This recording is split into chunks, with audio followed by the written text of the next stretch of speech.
Right, what's going on, Newcastle Fans TV? Sharkey speaking, joined by Laurence. Mate, that was absolutely shocking. I'm only kidding. It finished Newcastle 3, Southampton 0. Absolutely battered them. And this game was classed as a relegation 6-pointer. And if we didn't win, it would have been a disaster. Now, we scored after, the first minute through Kenedy. What a touch that was to slot it past the goalkeeper. Just typical Brazilian, really. Even for a Brazilian, that was just amazing.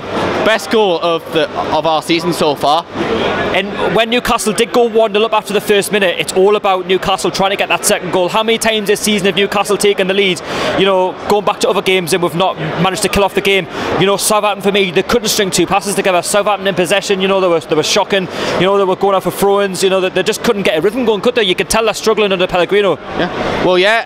Southampton just awful going forward. Worst team I've seen at St James so far, and I think they're going down with Stoke and West Brom. For us, I do think we had chances before we made it 2-0. I think, in the 25th minute we had that chance as well, where the keeper had saved it, but then you think, right, okay, is it going to fall into Southampton's favour? But I think with the minute we got that second goal, what a ball by Sharkey. That was just amazing. Just a fantastic counter-attacking. A guy came from Southampton, messing up an attack. Richie picked it up as well, didn't he? And he managed just to square it across him, and just a simple tap in, isn't it? Well, yeah. That was kind of just sweaty stuff, really. FIFA. Yeah. So against Southampton, they couldn't get the rhythm going. 2-0 down. We didn't really have to break sweat really after that. So obviously half time we're 2-0 up, and then we're talking the third goal in the second half. When can we get that third goal?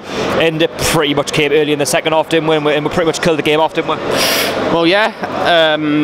Just a brilliant ball from Shelby, and then Richie just. It wasn't the best shot in terms of power, but it was just the accuracy.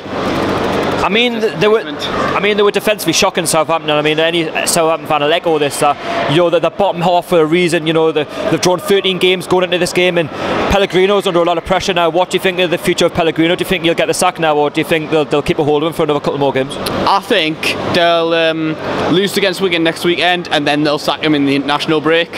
I don't know who they're going to turn to. But knowing what clubs have done this season, they'll probably get Mark Hughes in. I think for Southampton, goal scoring's been a massive problem, and I think the centre-backs that they've got, they're not really well known. Within the Premier League, Hoyvier struggled. The whole back line, really, Newcastle didn't really, like I say, didn't have to break any sweat. And I think this 3-0 result, it's great for us, but for Southampton, they should have done so much better. We could have scored 4 or 5, couldn't we? Well, absolutely. If you look at the defence, they just haven't really been the same, Southampton in particular, since Ronald Koeman left. Pochettino, Koeman, they've just organised them defensively. Puel did to an extent, but the fans want more tactful. I thought Pellegrino would give them that, but really, it's kind of like Alan Pardew, Steve McLaren. Yeah, the football's pretty shocking. I think if you're a Southampton fan, I'd be very worried. I think you're going down by that. This is a massive game for us. Don't take anything away. And looking at the table, it's a lot more healthier for Newcastle. We're currently 4 points ahead of Southampton, and it's looking a lot healthier now. Moving forward now, the players will be going to Spain on Friday, for a warm-up, and then obviously I heard they're playing Antwerp away, so there's no game now for another 2 or 3 weeks now. Huddersfield.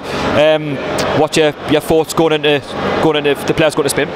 Well, I don't really have much thoughts. It doesn't really make too much difference if they're coming to Spain or staying in England. But as long as they're not doing what the West Brom players are doing, I'm sure Rafa will make sure with that. As for playing Royal Antwerp, well, to be honest, there's not going to be many teams available to play before the international break.